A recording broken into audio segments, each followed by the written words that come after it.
Today's khutbah is dedicated to two of the attacks of the devil. We've been talking about the story of creation for a few weeks now, and I'm going to continue that as the ayat of Surah Al-A'raf continue. I would also encourage you on your own time to read Surah number 7. It's not that far in. This is the ayat in the teens. So when you start the surah, by the time you get to the 26th ayah, that's where the story is, right? Even before then. So it's not a lot of reading. And it'd be interesting for you and beneficial for you to start reading and even start asking questions of your own or writing contemplations of your own in your notes as you read the Quran, because that's something we're supposed to do. One of the things Allah Azza wa Jal mentions in Quran about our relationship with the Quran is He calls it ayatun lisa'ilin. These are ayat for people who ask questions. So one of the things that we're supposed to do with the Quran is actually wonder, what could be the guidance that I can get from these words of Allah, or this statement of Allah, or this ayah, or this story, or this event, or this particular word even, right? Because everything Allah gave us is for the purpose of guiding us. And we're not going to get that, just like in class, students who sit in a class and never ask any questions are the ones that benefit the least. But the student who sits in a class and asks the teacher questions is actually the one whose mind is the most engaged, and they're the ones who develop their understanding the best. So we accept Allah as our teacher, Allama al-Quran. We become students, so we become people that ask questions, and that's something that we should be doing. In any case, today I want to talk to you about the two attacks of the four attacks that are mentioned of the shaitan. He says that I will absolutely, after he sits on the straight path that we talked about last time, that I swear to it that I will absolutely come at them and attack them from right in front of them, min bayni aydihim. And then he says, وَمِنْ خَلْفِهِمْ, and from behind them. So those are the two attacks I want to talk to you about this week. And next week, inshallah, I'll talk to you about how he attacks from the right and how he attacks from the left. But today, the front and from behind. So let's talk about what's ahead. The Arabic words, مِن بَيْنِ أَيْدِيهِمْ, right in front of their hands. That's literally the translation. We translate that in English often as in front of them. But actually, it means a lot more than that. In the Arabic language, of course, if you extend your hands out like this, what's immediately between your hands is what's immediately in front of you. It's right in front of you. It's not something far away.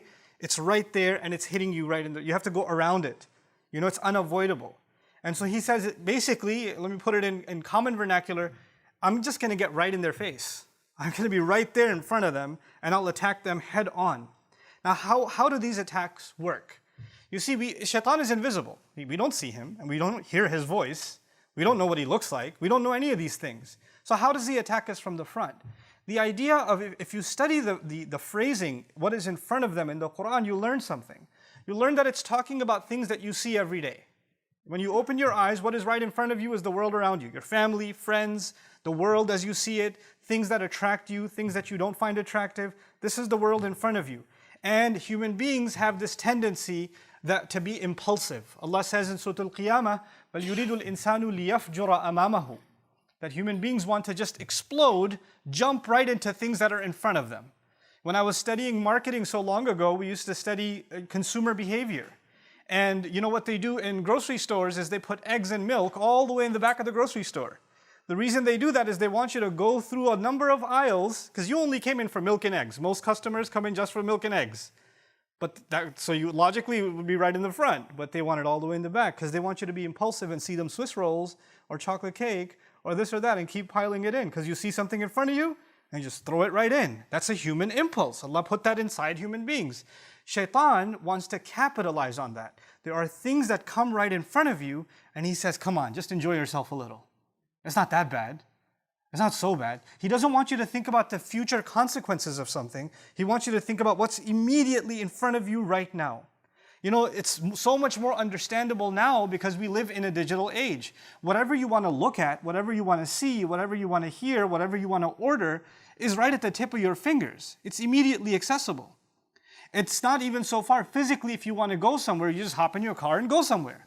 You can make a decision to follow whatever impulse, whatever desire, whatever thought comes in your head, and you just immediately run after it, and you don't think about the consequences. You know, a lot of people that engage in sin, if you ask them, why do you want to engage in sin? They don't say that I want to be a sinful person, I just don't want to think about it.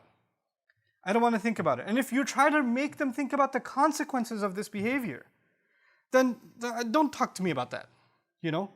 I've often spoken to you about doctors that I know that work in the emergency room and the kinds of things they see on Friday night. People just want to get away from their troubles, knock down a couple of drinks, And then the kinds of horrendous things you see in the emergency room, so much of it related to alcohol. So much of it related to overconsumption. Why? Because those people don't want to think that alcohol has destroyed so many lives before you and me, but I don't want to think that that's going to happen to me. I just want to have fun right now. I just want to get the buzz right now. That's all I care about right now. The consequences I'm not concerned with. This is the first thing shaitan wants. What is right in front of you, he'll attack you by making you not think about the consequences of things. The other meaning of what is right in front of us is material things. In other words, he wants us to be obsessed with things that we can see. You're just thinking about this car constantly, constantly, constantly. You're thinking about your appearance, checking yourself out in the mirror. That's all you're always thinking about is how do I look? How do I look? How do I look? How much do I weigh? Or, am I dressed better than this one or that one? You're constantly just obsessed with material, appearance, goods, products, people obsessed with the kinds of brands that they're going to wear, what they're going to show off to somebody, obsessed with the idea, oh man, I'm living in an apartment, I'd have to get a house. It's so embarrassing, I live in an apartment, I have to, by whatever means, I got to get into a house because that's what's in front of me. You drive by a nice neighborhood where you see the houses and the car just automatically slows down and you just kind of, your mind goes in your head, you're already living in there, And he wants you to be obsessed with that. Now, wanting those things in and of itself isn't bad. And that, before I continue, is an important part of this khutbah. Please pay attention to this. In Surah An-Nas, Allah told us about the devil, الَّذِي يُوَسْوِسُ فِي صُدُورِ النَّاسِ. That he whispers, it's translated, he whispers into the chests of people. He whispers into the chests of people. The thing about the word chest in the Arabic language is that it's actually used also for emotions. Like Allah says, وَيَشْفِي صُدُورَ قَوْمٍ مُؤْمِنِينَ, to heal the chest of a believing people. What that means is, when Allah uses the word chest, He's actually also referring to our emotions. Our feeling. Anger is part of the chest. Fear is part of the chest. Love is part of the chest. Greed is part of the chest. All of those feelings that you and I experience every day. When we're attracted to something beautiful, that's in our chest. When we're turned away from something ugly, that's in our chest. Laziness is in our chest. Enthusiasm is in our chest. When Allah says He whispers into the chest, what it also means is He takes all of those emotions that Allah gave me and Allah gave you, and they're normal emotions. Anger, fear, happiness, all of these emotions are part of who we are. It's natural. But He uses them and manipulates them. He'll use your anger to mess you up. He'll use your happiness to mess you up. He'll use your laziness to mess you up. He'll use your sadness to mess you up. In a certain degree, you need those feelings. But He knows what He can do to manipulate you and to get you to start feeling things that you're not supposed to be feeling, and to overrun you. And so, of course, everybody's attracted to something beautiful. Who wouldn't want to live in a beautiful house? As a matter of fact, the fact that Allah offers us in in heaven, He offers us mansions and He offers us beautiful gardens and waterfalls. Why would we be attracted to that stuff if we're not interested in it now? It's the fact that Allah made us attracted to those things now is what makes heaven so appealing, right? So those things that are beautiful, us attracted to them is natural. What does shaitan want to do? He wants to take that feeling out of balance. I will do anything I can to get it. I don't care about the consequences. It's in front of me. I want it right now. Let me give you an analogy to help you understand this as opposed to what Allah is offering. If somebody came to you and made you an offer. Look, I have a house. Here's a picture. Beautiful mansion. It's the most beautiful house, and it's in front of the beach, and it's on top of a cliff. It's got this gorgeous view. It's exactly the kind of interior you wanted, exactly the kind of exterior you wanted. Everything you ever wanted is there in that house. And he says, this house is worth a few million, but I'm willing to sell it to you for $200. First of all, you won't believe it. That's no way you're going to sell me that for $200. But then he furthers the offer. He says, listen, it's guaranteed. I'm giving it to you for $200, but the only thing is, you can have it after 15 years. You can't have it right now. So I need the $200 now, but you can have it after 15 years. Okay? There's no way you'd take that deal. It's a scam. But basically, that's what Allah is offering. He says, here's heaven. Doesn't take much to get in it. I'm not asking for a lot, but you can't go now. You can't go now. And the devil comes along and says, look, I'm not giving you a mansion in heaven. I'll give you much less. But the thing is, I'll give it to you right now. It's cheap. Just do it right now. It's much easier. You don't have to pay anything to me. And he'll just make the immediate cash offer. Those of you that are in business, when somebody comes to you and says, hey, I want to buy your product, but I'll make the payment next month. Somebody else comes to you and says, I want to buy your product, but I'll pay you cash. Right now, give me 10% discount. You'll take the cash? Because I don't want to wait for another month. Human beings, تُحِبُّونَ الْعَاجِلَةِ. We want things that come quickly. Shaitan capitalizes on that. He excites your feelings and says, why do you have to wait? Why do you have to be patient? Why can't you have what you want right now? Don't you want to be happy? He comes at you right in front of you and you can't see anything but what you desire, what you want. And it blinds you to the point where you just don't want to think about what's going to happen afterwards, what damage it will do to others, what damage it will do to yourself. You're just completely led on by him. That's actually one of the great attacks of shaitan from the front, from right in front. He glazes your eyes over. And then Allah Azza wa Jal describes, about min bayni aydihim is about the future. If something is right in front of you, like for example, when you're driving on the road and you get stuck in traffic and there's a truck right in front of you, you don't know how bad the traffic is. You can't even look around it because it's so big. Your view is completely blocked. When something is in front of you, you can't look ahead. That's one of the things shaitan wants. What is actually ahead of you and me is meeting with Allah. It's unavoidable. You and I, كَادِحٌ إِلَىٰ رَبِّكَ كَدْحًا فَمُلَاقِيهِ. We are marching towards your master. You and I are marching towards him. It's like even if you're standing there, you're on a conveyor belt that's heading towards Allah. Whether you like it or not, whether you want to accept that or not. We're all heading that way with every breath that we take. And that meeting is unavoidable. But he doesn't want you to see that. He doesn't want you to see, and he doesn't want me to see, that with every passing day, we are now closer to meeting Allah than we were yesterday. And then tomorrow we're even closer. And then tomorrow we're even closer. All he wants you to think about when it comes to the future is not meeting with Allah, but meeting with your friends. Meeting with some vacation, meeting up with some good times. What's going to happen this weekend? What are we doing next weekend? He wants you to think about the future with what's right in front of you, but not the long term. Not the long term.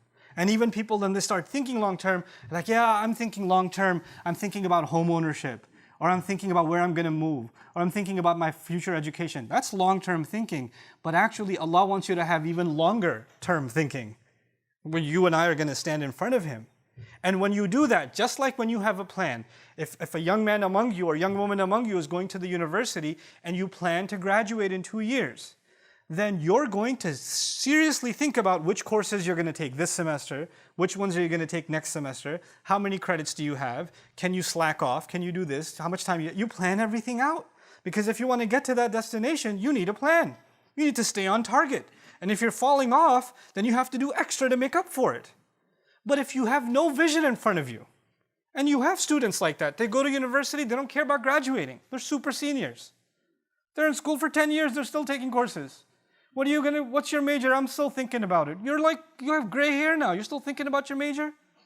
There are people with no direction. That's what the devil wants in life. He wants you to have no direction. There is no goal in front of you. And that goal that Allah set in front of us is meeting with him. And when that goal is in front of you, every decision you make, you first say, is that going to mess me up when I meet with him or not? I have to take Allah's questioning and Allah's meeting into consideration before I take my next step. But if he can make that invisible, then the thought doesn't even occur to me. It doesn't even occur to you. You just do whatever you want. The thought about Allah is gone because he attacked you from the front, blinding your view of what is actually coming ahead of us. What is also ahead of us is our anxiety and our fear. Shaitan wants that you worry about the future. That you just keep worrying. What's my son going to do? Is he going to rebel? What's my daughter going to do? What's my husband going to do? What's my wife going to do? And you keep worrying about other people and what they're going to do and how they're going to feel. Like you're in charge of them or you're in control of them. We're barely in control of ourselves. But we think we can control what everybody else around us is going to do and what their future is going to be, and we want to control their future. You'll have a mother dying every day. Why isn't my daughter who's married, why isn't she having a baby? When is she going to have a baby? When is she going to have a baby? And she's calling her and saying, Allah wants you to have a baby. Allah doesn't want her to have a baby. You want her to have a baby. I don't know what email you got from Allah that you told her. But this is in your mind, you just want these anxieties, worldly things that you want is all you think about for the future. I don't have it, I don't have it, I just worry about it. I don't know why I don't have it. And you're just consumed by that, completely consumed by that. It could be the most innocent of things, but shaitan wants you to be that way because when you do that, you're not happy with what Allah has given you, number one. And you easily forget that the one in charge is Allah. And the one in control over everyone is Allah. I am actually not in charge of my children. Once they get to a certain age, what they do is between them and Allah. All I can be is an advice. That's all I can do. But their decisions are going to be theirs. If our Messenger ﷺ can turn to his daughter and say, Ya Fatima bint Muhammad, ittaqillah fa inni la amliku laki min Allahi shay'a. Fatima, daughter of Muhammad, be mindful of God yourself because I won't have any control when it comes to standing in front of Allah. I won't be able to help you. That's what he tells his own daughter. So how do you and I think we have control over others, even within our family? He wants us to think we're in charge, and and that's actually something only Allah has the right to. But he consumes our minds with it. And of course, when you try to control people, it backfires. It never works. You can never control people. You can't control people. And when you can't control people, you get even more anxious and you get negative constantly. And when you become negative constantly, it's impossible for you to be grateful. Look at how the ayah is going to end. وَلَا تَجِدُ أَكْثَرَهُمْ شَاكِرِينَ. You're not going to find most of them grateful because they're going to be negative all the time. They're going to be anxious about the future all the time. What's going to happen to my job? What's going to happen with my money? Where's this going to come from? Where's that going to come from? What's going to happen to the health? What's going to happen to the kids? What's going to happen to this or that or the other? What if they find out? What if this happens? What if this one says this? What if that one does that? And you're just so overwhelmed by these petty things that you forget that Allah controls the future, that Allah owns it, not you, not me. And the fact that we had even a good, peaceful day, one moment, was not because we earned it or we planned it or we controlled it. It's Allah who gives relief. Every single day, that's Allah who gives relief. The fact that our bodies are still functioning and we're sitting here in the Friday prayer is Allah giving us relief, Allah giving us ability. And we forget that and we think that we have to figure all the future out. We have to control all the outcomes. And that's one of the things shaitan wants, is to make you confused about thinking that you have something to do with the future. One of the greatest tricks of the shaitan is to make you pessimistic about the future. Nothing's going to work out. It's all going to be bad. Nothing ever worked anyway. It's always going to fail. You become so negative that not only are you negative about your own self, your negativity becomes infectious. Even people around you. Somebody's happy about something. Somebody graduated. You're like, yeah, but you're not really going to get a job. You just have to throw in some kind of negative because, just our luck. Runs in the family. Don't worry about it. And this is the pessimism of the devil. He wants that from you because if a person is pessimistic, then how can they have pessimism and hope in Allah? How can they have pessimism and reliance in Allah? Then with what heart are they making dua to Allah? If they've already accepted defeat inside, then nothing's going to work out. Then they have no expectation from Allah. Then they're the most essential relationship we have with Allah, which is that of asking Him, having hope in Him. You cut that off. You're hopeless. And what is shaitan by definition? He's hopeless. By definition, he's hopeless. And he wants you to become hopeless. These are his attacks from the front. He also wants you to become, human beings are meant to be goal-driven. This is, again, attacks from the front. We're taking a lot of time. Even though if I don't cover the attacks from behind, that's okay. I want to take my time with this because I want us to understand how he gets to us, right? So, human beings are meant to be goal-driven. Like, people do pay thousands of dollars to attend seminars to self-help, Tony Robbins type stuff, right? Because they want to be driven and you want to accomplish and you want to have goals ahead of you and you want to, be self-disciplined and that kind of thing. And these are good things. These are actually very powerful things. But you know what he does? He makes you set your goals. And we give you an analogy first. When you take, mountain climbers, they take the rope and they throw the hook on top. If you threw your hook 20 feet high, that's as high as you'll ever go. If you threw your hook 30 feet high, you'll get 30 feet high. Shaitan wants that you throw your hook very low. He just wants you to throw your hook up to money. If I have this much money, I'll be good. And that's all you're thinking about is this goal. I want to accomplish this goal. I want to accomplish this goal. Like as if you accomplish that goal, everything's going to work out. This is going to be amazing once I get to that goal. And what happens? Once you even get near that goal or get to that goal, there's 30 other problems you never saw before. He just wants you to be consumed with lesser goals and be driven, so immersed in them that you see nothing else. You see, you and I are supposed to be goal-driven. I should have goals about my health. I should have goals about my career. I should have goals about my education. But understand something. Those goals are never actually your actual purpose. They are only means to a larger end. If you and I forget that we are on this earth for a limited time, and our purpose here was not to get a job. Our purpose here was not to make money. Our purpose here was not to get a house, because we're going to leave all that stuff behind. Our purpose here was to actually do some kind of good. Do some kind of good for ourselves, and do a kind of good that will live longer than we live.